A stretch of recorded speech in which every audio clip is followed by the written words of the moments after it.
Greetings, nerds. This is SNN Nerd. I'm your host, Sarah Belmont, and with me, as always, is our Mr. Producer, Will Polk. How are you doing tonight, Will? Happy Thursday, Friday Eve. Doing very well, and just enjoying the content gift that keeps on giving. You're enjoying the madness? It's just, it's like Monopoly with like all these dollar figures get tossed about and stuff, and seeing how other people are spending other people's money as far as what they should not cancel and what they should and should not produce. It's just, it reaches a point where at first it was, it's kind of like just sit back and just grab the popcorn and just see how all this stuff just unfolds. Man. I mean, it's literally every single day since we got the news of the cancellation of Batgirl last week. Right. There's been like another shoe that drops. And it's like a soap opera, or who needs to like produce a film when they're, I guess this is the thing with now that you have Discovery Networks, CEO running the Warner Brothers side, because I mean Discovery Networks is well known for their unscripted television, so we're having this play out in real time. Oh my God. Yeah, so they cancel Batgirl, and yet they merge, and then they unveil a new 10-year plan for DCEU. Yeah, which they emerge.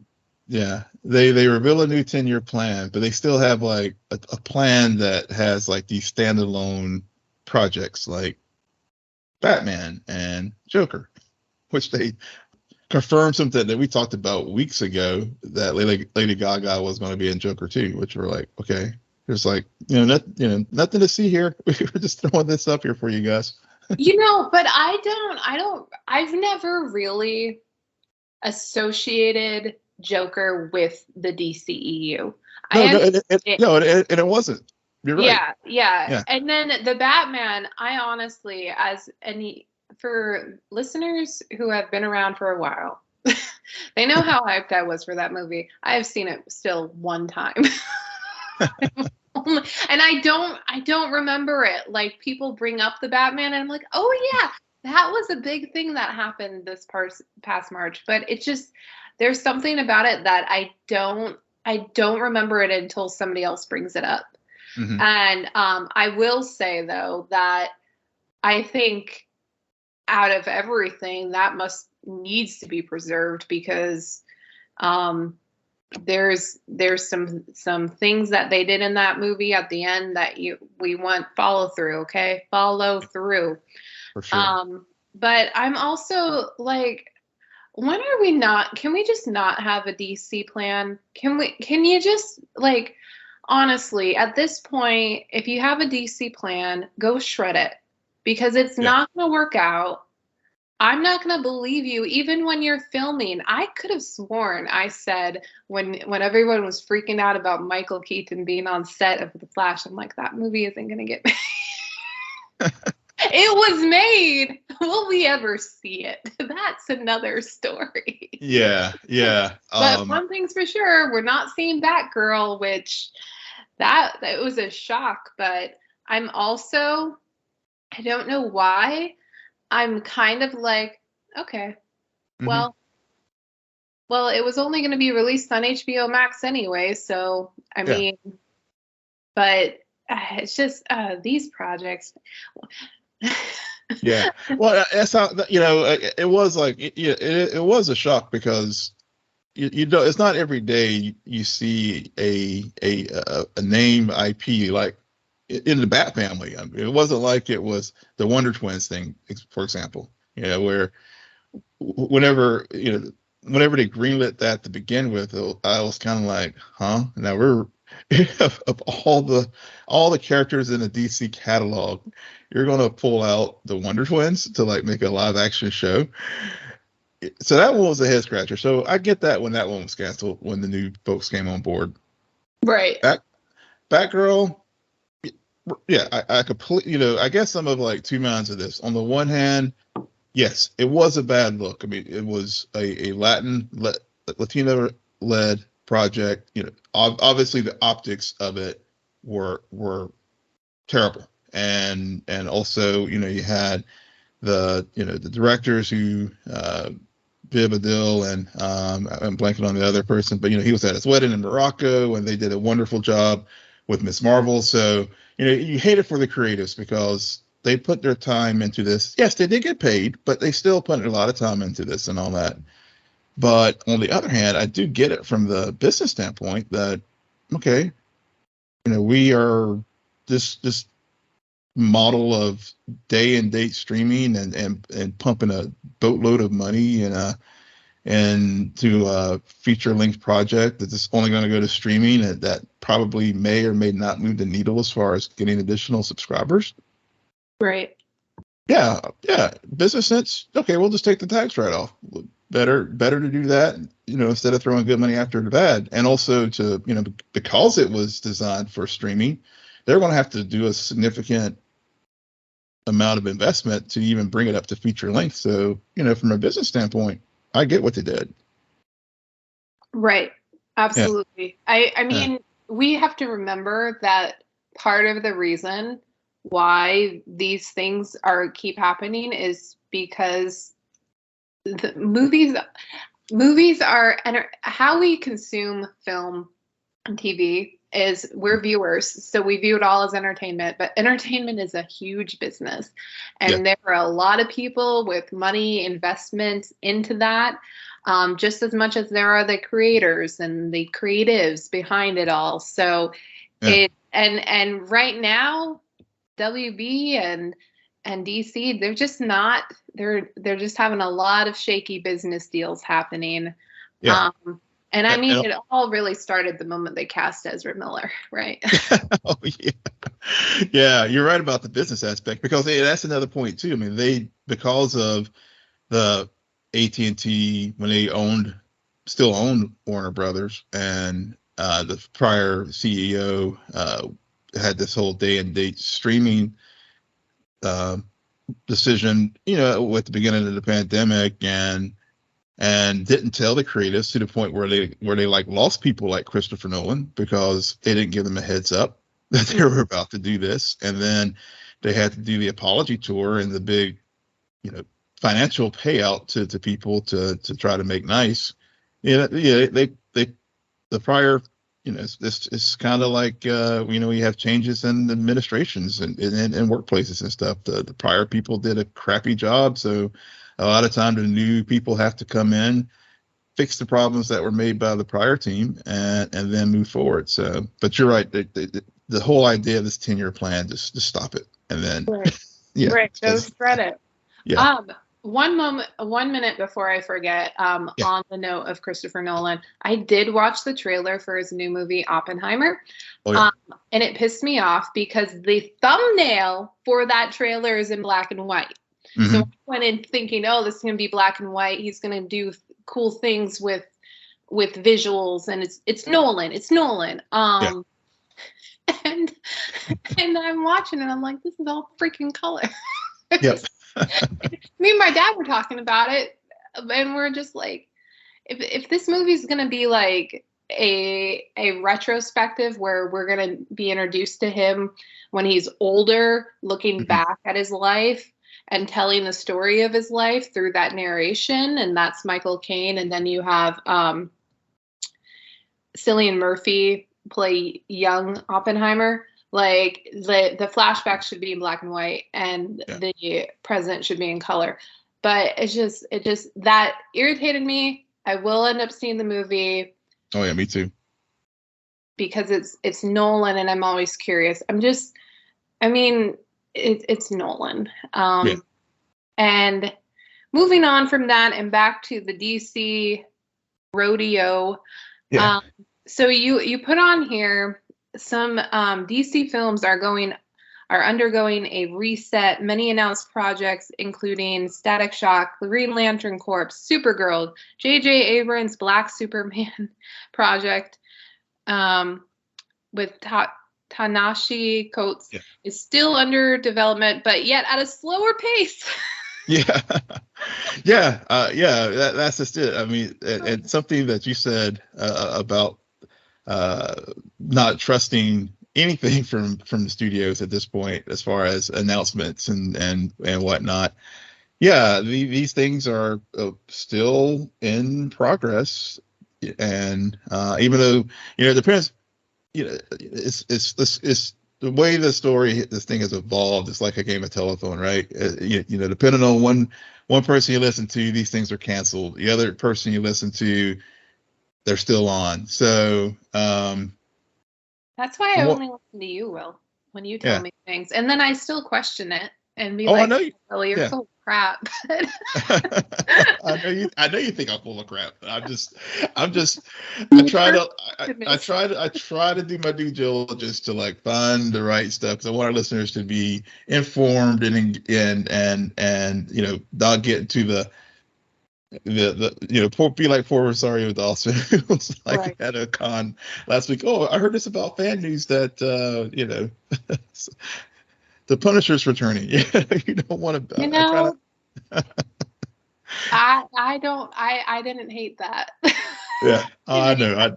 I know you didn't. I thought about you when I heard that. I didn't. I mean, it's just, we're getting there. Next week, She-Hulk. We're gonna see Daredevil, and then I can go on my rants about some things. And looking forward to Daredevil. Back in the day, I did have a podcast that was exclusively about Daredevil. I think you can still find it. I forget where though, but that's a story for another day. There's just a lot of unrest in DC right now. Yeah, there is. I mean, like I was reading, even like with this reset and news that's popping out there. I mean, there's things that the thing I was, whenever this news first broke, it was like, well, what about Blue Beetle? Looks like Blue Beetle's definitely still a go. I think they've finished filming, it's in post-production. As far as things on HBO Max, as far as streaming, did see a thing earlier this evening that even though nothing has been decided, looks like Doom Patrol and Titans may or may not continue. So that's something that obviously both the Titans I think is dropping, I want to say in late September or October, and I think Doom Patrol later this year after Titans finishes, so, or maybe the first part of next. So we'll see what happens. I'm sure they'll see I know that both of those shows have streamed well, and in the past, at least under prior administrations, they got early renewals, so we'll see what happens there. But it's just like a lot of crazy things going on, and we hadn't even gotten into Ezra Miller yet. Yeah. Well, we can get on that topic right now.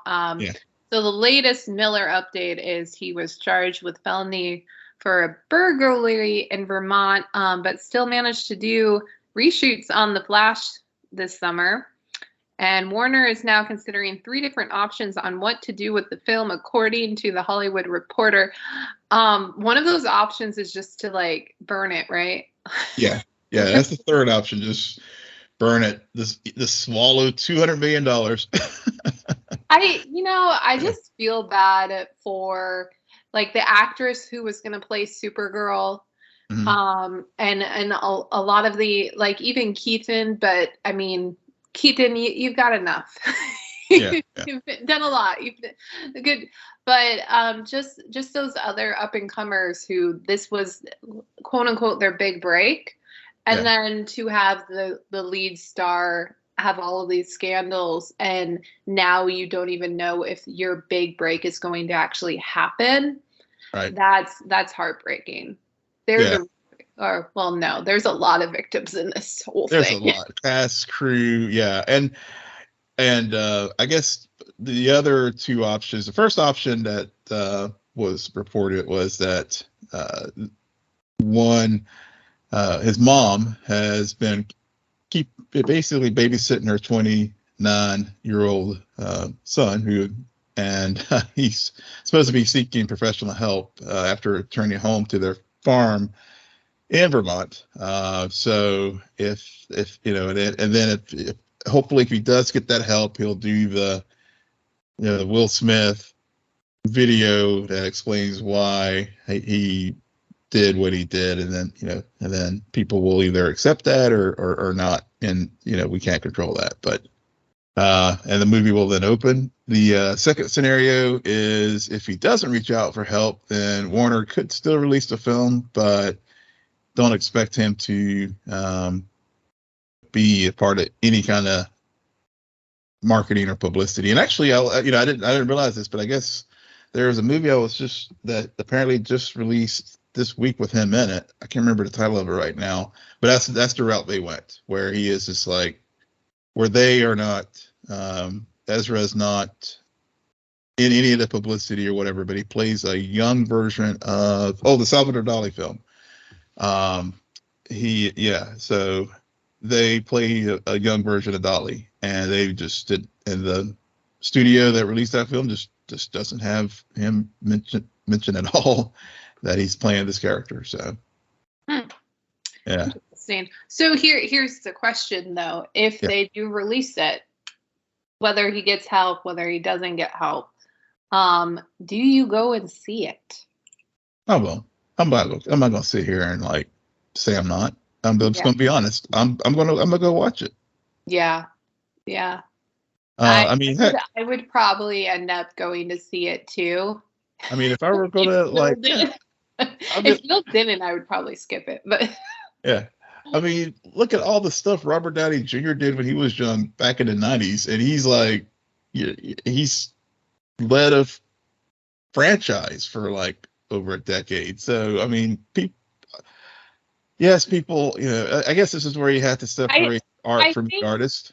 Right. And it's a fair point. Yeah. I just, for me personally, whether he gets help or not, I think it's complete bullshit, because for someone to go from one extreme to the other, I mean, that didn't happen for Robert Downey Jr. overnight. That was years. And there was a certain person, not a therapist, who he encountered who really like changed that whole perspective for him. And I know he did some screwed up stuff, but Ezra Miller has taken it to a whole new level. Yeah. But other rehabilitation projects, I think about Rob Lowe. He did some stuff when he was young, and was able to rebound from that and have a very successful career. So I mean, it's. Oh, I'm not saying it's impossible for him not to have like a successful career. I'm just saying that's a quick turnaround. Yeah, true. To go from like America's Most Wanted. Yeah, true. to suddenly, hey, come see my film. I've completely changed. Yeah, I guess a lot will happen. I mean, obviously the burglary charges because he just stole some liquor, some alcohol from a neighbor's house. I think a lot will. I guess it depends on like the assault charges that I think are still pending in Hawaii. I guess it depends on how some of those things like sort of shake out. And then I know there was I guess the Child Protective Services is looking into a situation with Ezra and a mother and her children in Vermont about whether or not there was some grooming or some other things going on. So I mean, there's a lot could happen here over the next little way and determine whether or not they go to option 3. So which is like killing the film. Yeah. Speaking about things ending, it was announced that, at no surprise to me, The Flash is finally coming to an end. Yeah. It was time. It was time. It was time 4 seasons ago. Yeah. For sure.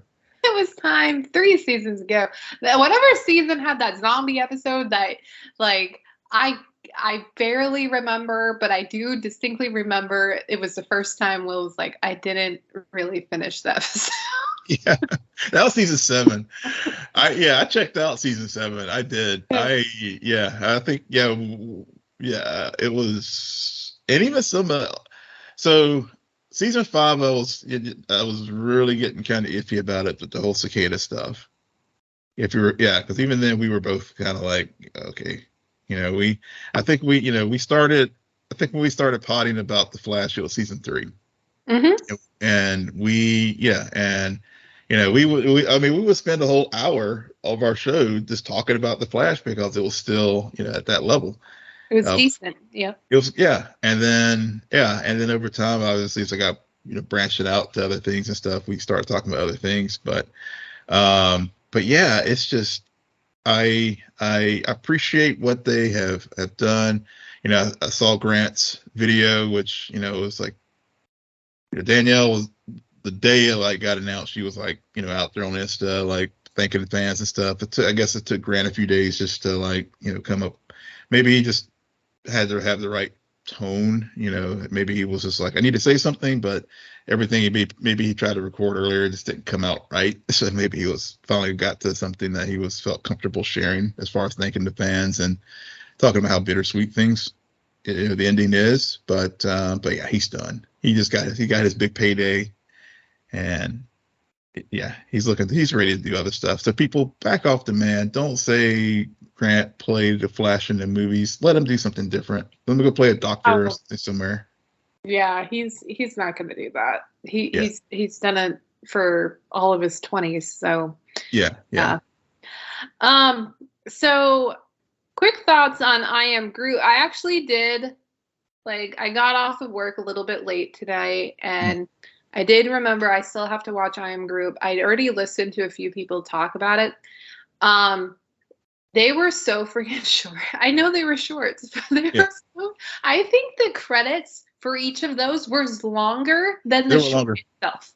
They were. It was so surprising. Like I said, I actually listened to Kind of Funny talk about all of these. So I already had an idea about what was going on. So I didn't really pay a lot of attention to it. It was cute. I'm looking forward to the Christmas special. Yeah. I think, speaking of the Kind of Funny, one of them, and I agree with, I can't remember who said it on their show, but they had noted that it would have been better if they had put these shorts as part of the Thor release, or right. Yep. Yeah, because I've seen that even with Pixar and some other films. I mean, they'll sometimes do those little shorts before, before the main. Pixar, with every movie they did a short. Oh yeah, I guess so. It was like the Pixar short. It was their signature move, the MCU post credit scene. That's now a mid credit scene. Yeah. But getting back to I Am Groot, I really enjoyed it. I think my favorite one was the one with Rocket. I was wondering if they would have any cameos from other characters from the Guardians, and Rocket did show up, and it was what was it? How can you have a disaster with both water and fire in the same building or something with the ship being when Groot was trying to make art? But yeah, there are short. I mean, you can. I got through 20 minutes. That's all you. Just set aside 20 minutes and you can watch all 5. And they're cute. Good little thing to hold you over until She-Hulk starts next week, and then like you said, the holiday special coming later this year. Yep. Also coming later this year is Andor, and we got a full-length trailer for it, and all I can help it's a good trailer. But here's the thing. All of these trailers for these Star Wars shows have been good. They've been good trailers.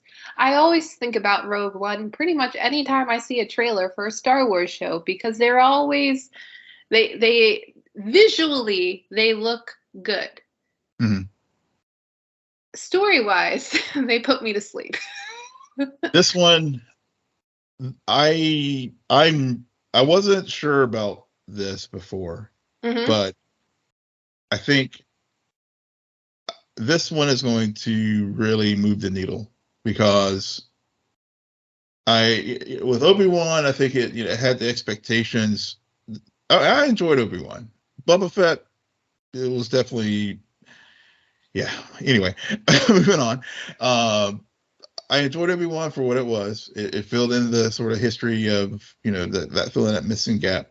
Andor, I think having Tony Gilroy, who I had forgotten this, but I remember, but he did the Bourne series, Mm-hmm. and I think having that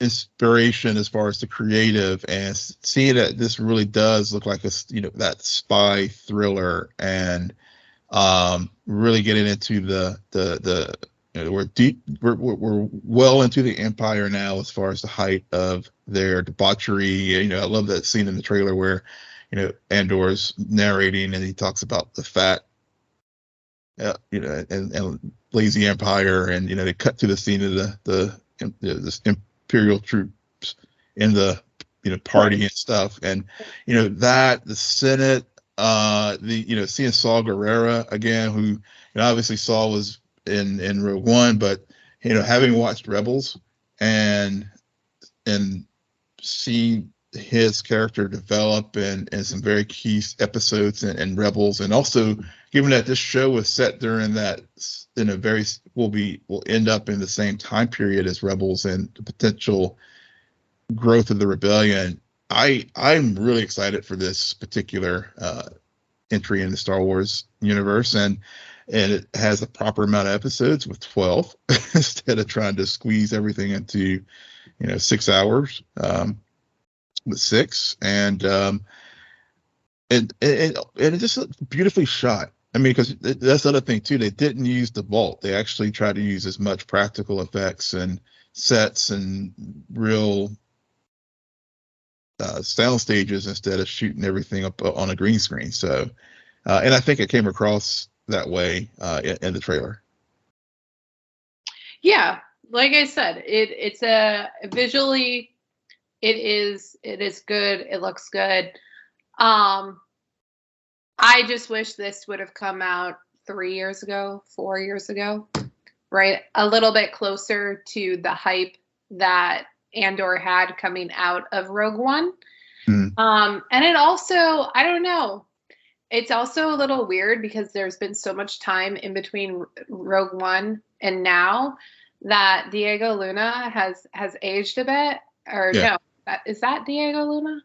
Am I thinking about the right person? Okay. You're right. Yeah, you're right. He's aged a bit, and yet this is technically the younger version of him.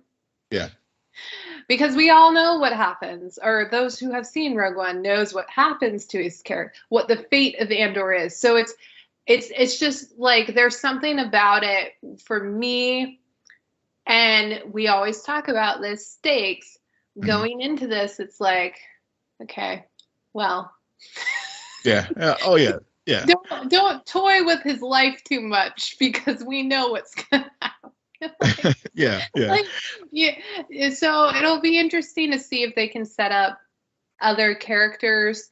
Cool. I heard some good theories about how they're gonna not repeat the 5th or 6th trope that these Star Wars series have repeated, which is like you have a Jedi or a person caring for a little person.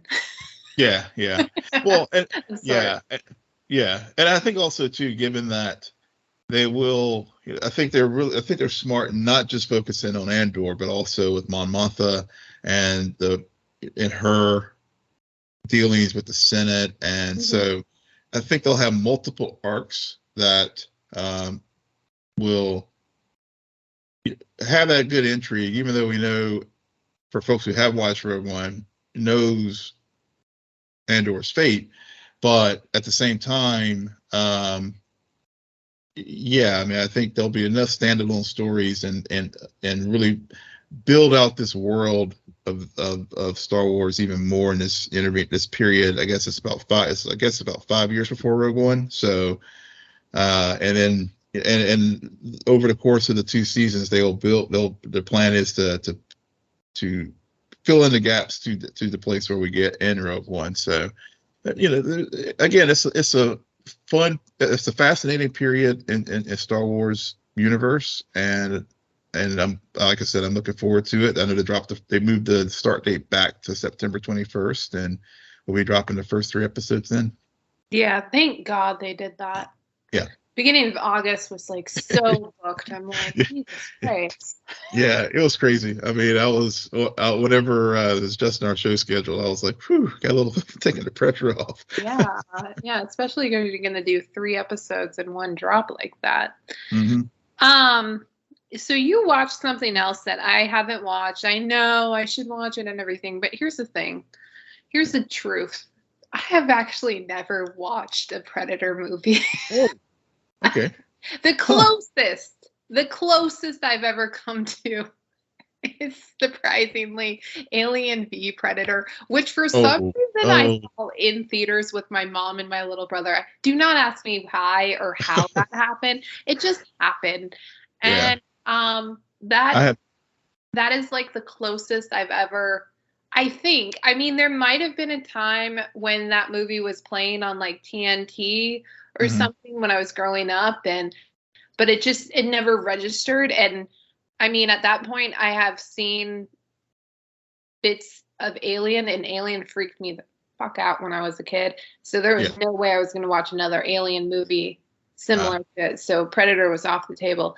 And I know I'm grown now. I should be mature about this, but yeah, I have a big imagination. Yeah, well, I could understand it's your first entry into the Predator universe, Alien v Predator. Yeah, I think I had bailed on it by then because after Predator 2, I think I tried to watch some of the others and it just didn't work for me. But what's that? But this did. Prey did. Oh gosh, okay. If you haven't watched Prey, I'm going to try my best to not give a spoiler review. I'll try to be spoiler free as much as I can. So the film definitely lives up to the hype. As I was looking forward to this film, I was actually I guess I DM'd you last Thursday night because we weren't recording. I'm like, I'm watching Prey tonight because I was so excited from all the YouTubers raving about it, and I realized like, oh, it doesn't come out until tomorrow. But Friday night I was like, Friday night fired up Hulu, which I don't, of all the streaming services I have, that's the one I don't watch, that probably watch the least. And then for the next hour and 40 minutes or whatever, I was just like, it definitely lives up to the hype. It is a prequel to the Predator in the Predator franchise. And it's so basically the central premise is the Predator goes back to like 1716, lands on the Earth in the Great Plains of North America. Beautiful from the cinematography, beautiful. It's just it was just amazingly shot, and we are in the and he comes across the Comanche tribe, and it basically follows the story of how the Naru, who is played by Amber Midthunder, who I think was in Roswell and a couple other things, goes through her story. So what was so good about this film is that they did a wonderful job of slow build up with Naru, her family, the tribe, to really give you, get you invested in the character, so that when the action does kick in later in the film, you're invested in the character. It's a believable, the resolution that happens in the film is believable. And she just does a wonderful job of capturing this character as far as their growth, as far as, she's a young woman who, all the men in the tribe are kind of like, we don't, you're a woman, you shouldn't be out being a warrior or whatever. But she's, she leans into that and really does a good job of, showing depth to this character, and so that whenever things do heat up as far as the action later in the film, it's believable what happens, and also just like, it reminds me of Arnold's Schwarzenegger's performance in the first Predator, which was a really good film, actually. I mean, you think it's like a big dumb 80s action flick, but it's actually a very good film. And just like they don't make yeah. like multiple sequels off of dumb movies. They've never done that in Hollywood. Oh, no, not at all, never. But but it was definitely, but the tension is there.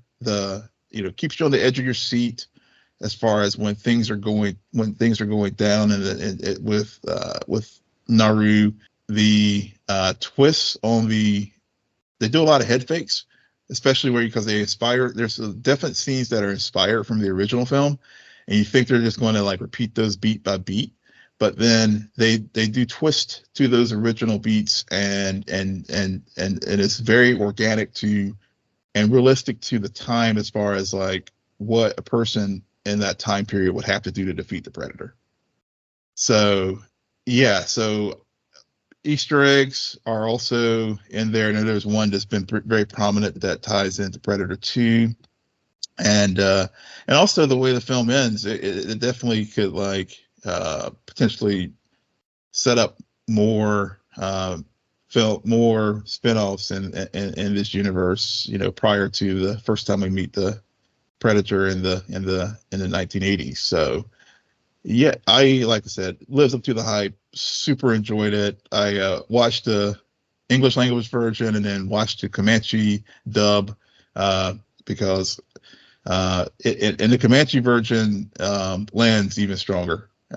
So I would recommend watching it if you can. Is just go to, whenever you sign into Hulu, just in your options, you'll see the option for the Comanche dub, and it's it really is a good film.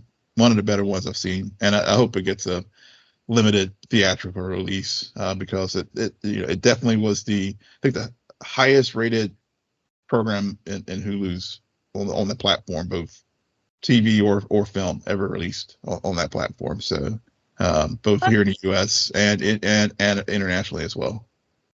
Cool. Well, it should.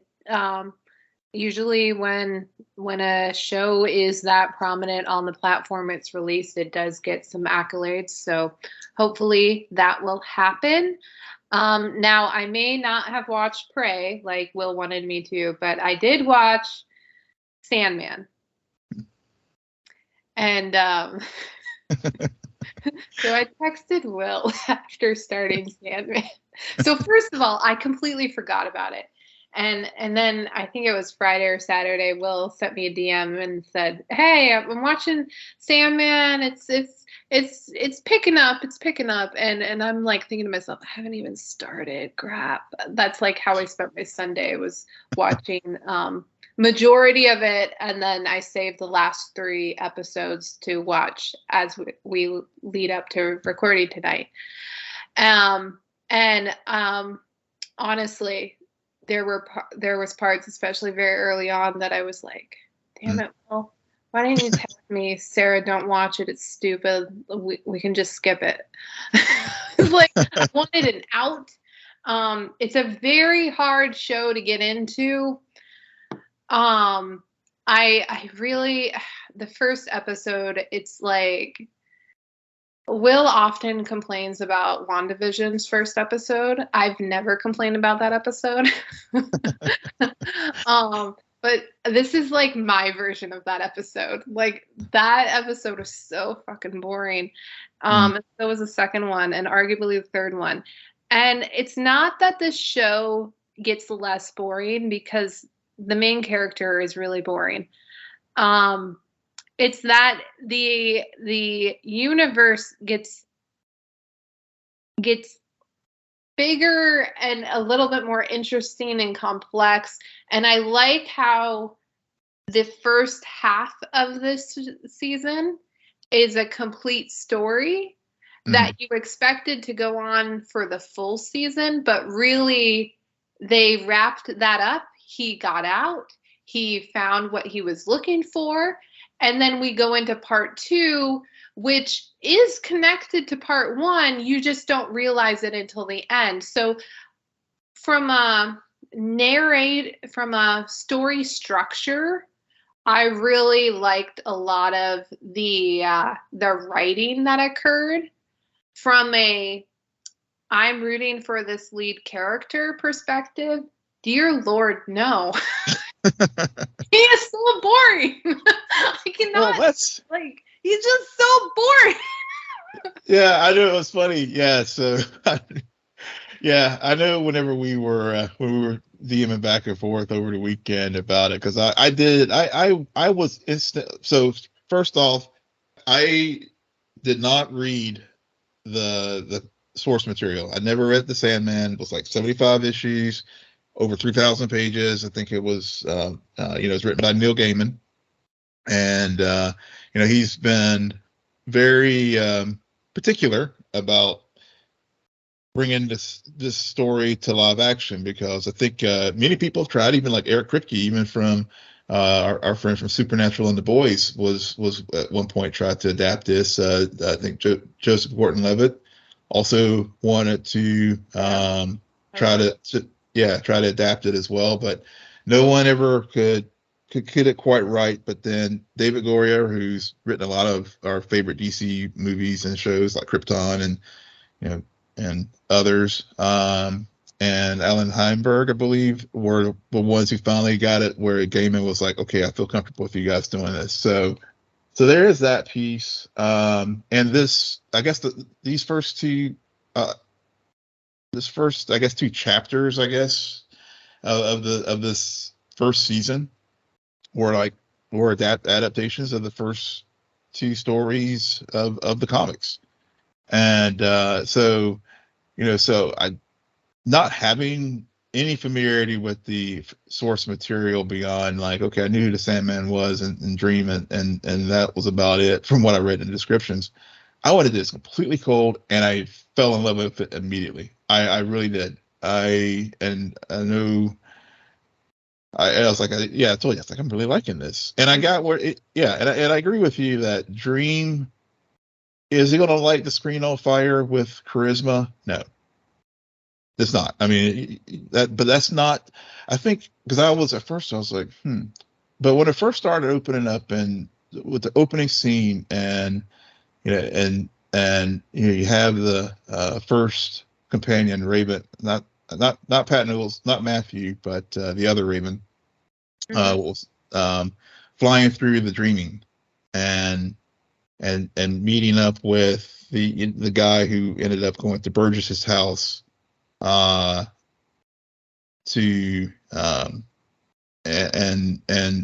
I was like, okay, this is very intriguing. It's a different start, different vibe from what we're used to as far as just like hitting you over the head action and that kind of thing. So it was a slow burn to start. I mean, I'm not going to sit here and say that it wasn't, but the story that they were telling, it really just captured me, because I was curious about how Dream was going to get out of this imprisonment, and we learned that he was basically like held in there for like almost a century, based off of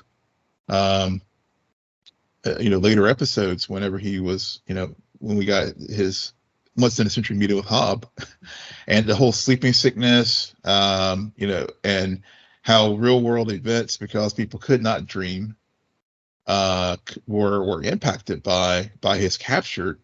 So I love the way they interwoven like because mankind could no longer dream properly, how bad things happen in history. And so it was very like, for me, that was just a very intriguing concept, not having read the source material. So coming into it cold, now I see why people were like raving about this comic. And then, like you said, I mean, really, the episodes 5 and 6 were probably the high points for me, with the 24-hour diner, and then when we do meet Death, and Hob Gilding, because I think that those were probably the most, like, I guess, active. Well, episode 6 was probably the most active that we saw of Dream, but also seeing the evolution of Dream, given that what had just happened to him, being captured and not trusting mankind, but then his endless sibling of death, who Burgess was trying to capture to begin with, because he was trying to bring back his son who was killed in the Gallipoli campaign from, I believe, the First World War. Yeah, I mean, that, that, see that evolution, and how death was very, very, like, soothing, and how they brought people to the afterlife, and it was just so metaphysical and so cool. I don't know, it was just, after all the things we, like, been watching, for me, it was like a refreshing change of pace. Well, that's nice. Yeah. It's like I said, I'm glad I stuck with it. Yeah. I'm not mad at it. I don't feel like I wasted too much time, just because as things came together, it got the story, the universe got more interesting. Mm-hmm. I guess maybe a good way to put it is how I explained my thoughts on the Eternals, where I'm like, you know what? This movie, the story, stupid. But for some reason, I really like the characters. Like, I really like all of the characters we met. I just wish they were in a different movie. I feel the opposite about Sandman. I actually like, and you're right, the Ravens, the Matthew and the other Raven, anytime there was a Raven, interesting, humorous, I like it. Yeah. Which is funny, because a lot of people didn't. Some people complain about Patton Oswalt as Matthew, but I didn't find him grating at all. No. Yeah. I just kept thinking, who the heck is that voice? I've heard that voice. Yeah. But I just, for whatever reason, none of the characters overall. Rose kind of, Corinthian was a little interesting, but he's so stereotypical in another way.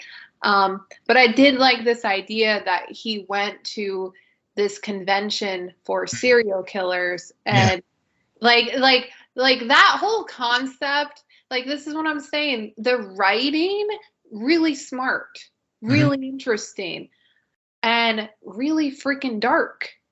Yeah. Like the 24-hour diner episode. Ridiculously dark. However, I need a character, at least one. It doesn't have to be the main character. I just need someone where I'm like, I just want to watch you. Like, I need a Homelander. So Gwendolyn Christie didn't do it for you as Lucifer? Could be in this show and it would make sense, because I would think that the showdown between Lucifer and Morpheus was, to me, that was another, like, highlight of the season. Oh, I hated that. I'm sorry. I loved it. Sorry. Here's my thing about that is it happened to me, and I feel as though I've said this before in shows past, where when I can predict a line of dialogue, I'm out of it. I should not be smarter than the writer. And so when they first started doing it, I was like, I'm Hope. And that's the word. I'm like, really? Oh, that's so stupid. Well, see, I like that, because instead of, like, the over reliant on, like, the usual fisticuffs, it was a battle of wits. I mean, and I get your point. Yes, the dialogue parts of it were, after a while, predictable, but however, yeah, you're right. It was a good, refreshing change of pace then. Oh, I'm gonna punch, bang, bang, all this stuff.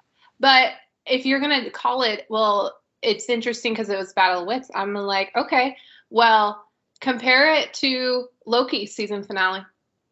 That was a battle of wits. That was not Yeah. like a third act of a Marvel movie that we've ever watched before. That was True. definitely a conversation between Yeah. three people with a lot of different motives. Yeah. This was mainly just like, I don't know.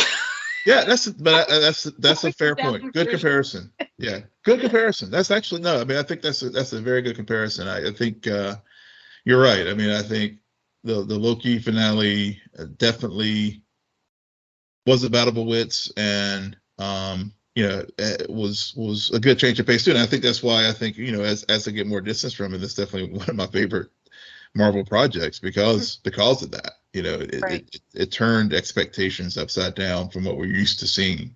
And I think that's the thing about the Sandman too. I guess I was starting to I was finding myself binging it because I haven't, as a viewer, I just haven't felt myself. I mean, I'm not saying it was a perfect show because it wasn't. I mean, it definitely it had its moments that were kind of like, okay, it kind of drifted out a little bit. But overall, I just felt like this was a show that I felt challenged as a viewer, as far as intellectually like drawn in to keep that kept my attention, and that. Whereas like with the Groot stuff, I was just like, okay, I'm gonna start checking my phone. Or some other shows, I'll be like, I'll start scrolling on Twitter because it's just not keeping my attention. But Sandman, I felt like because of what was going on, it required of me my attention, in a good way, because I wanted to see, especially like I said, with the episodes with John D, with the fifth episode in the diner. And I warned you, I was like, it's a dark one, but at the same time, seeing how he was going to use Morpheus as Ruby, and how I guess they adapted it a little differently from how it played out in the comic, but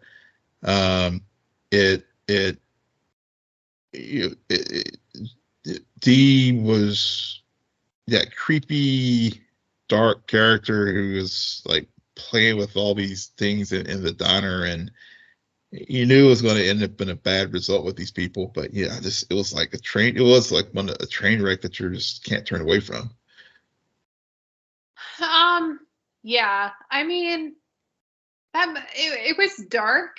And we've watched some dark stuff. I mean, we watched Doom Patrol, but maybe it was also because I wasn't attached to any of those characters in the diner. Where I was just watching it like, okay, wow, that took a turn. Yeah. Okay. Yeah, and then at the end, like, Morpheus comes in and they spend all of their budget on that one shot of D being in the palm of his hand. Amazing shot. But I could see where a lot of the CGI went, money for CGI went. But I guess because like I didn't like these characters were meant to show how that Ruby can be used for bad. And they showed it, but there was nothing. I wasn't invested in it or I didn't really care what was going on because I've known these characters for half a scene, maybe. So it just, I don't know. There was something about it where I was very removed from watching a lot of this show, where I wasn't attached to anybody. And maybe that's on purpose because it is a dream. Like, we're talking about this dimension, and and they're not necessarily gods, these deities. And just that collision with humanity. And I don't know. I'm glad that it was the break you needed from the rut. I'm still trying to find my show. I feel like 2022 hasn't been doing me very good, hasn't been giving me a lot. But I do hope that people don't sleep on it. I've been waiting to say that all freaking night. Because I do think that it deserves a second season. Yeah. And just like from what I understand the books are, I think it can be like that cult show that people find on Netflix and then love. And and it could turn into the little engine that could. So yeah, I will say, I mean, I think I agree with you that it is a very cult show. I think if it was a show that clearly fans of the source material I think overall I've seen glowing things from fans of the source material. I haven't seen many complaints about it. For folks like us who didn't read the comic, I think it could be. Yeah, I mean, I think we are probably a representation of it tonight, where some people really got into it and some people didn't. Yeah. And I'm right in the middle. I mean, y'all know me. When Will is the eternal optimist, that just brings out my pessimism. It's just like a magnet where I'm like, oh well, I know what role I'm playing tonight. I should know better. I should know better than messaging you and say, hey, this is pretty good. No. Yeah. It's good for me to know, because like if you hadn't said anything, I would have honestly forgotten about it completely. I would have just not.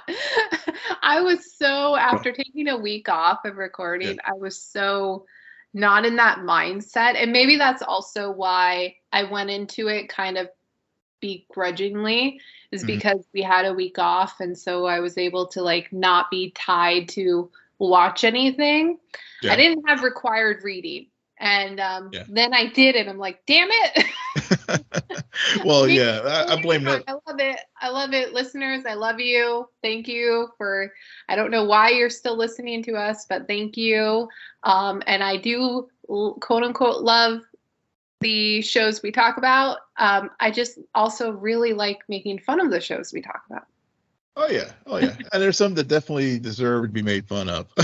we surely do that. But like I said, I think I agree with you. It definitely deserves a second season. And because we didn't talk much about Rose and all, but with the back half of it, with the dreaming court system. Well, we want people to actually watch the show and not just listen to us talk about it. Yeah, there's that too. We don't want to spoil everything. So if you haven't watched it, I would definitely recommend watching it. If you're a fan of the source material, like I said, people who have read the comic seems to have loved it. And then you have a very glowing review from me and a very I guess middle of the road from Sarah, but lukewarm on it. Lukewarm, yeah. Get a new main character. Get a new Yeah, but we'd love to hear your thoughts about it as well. Definitely. And on that note, Will, why don't you tell our listeners where they can find you? Yes, you can find me on Twitter at Will M Polk, WILLMPOLK.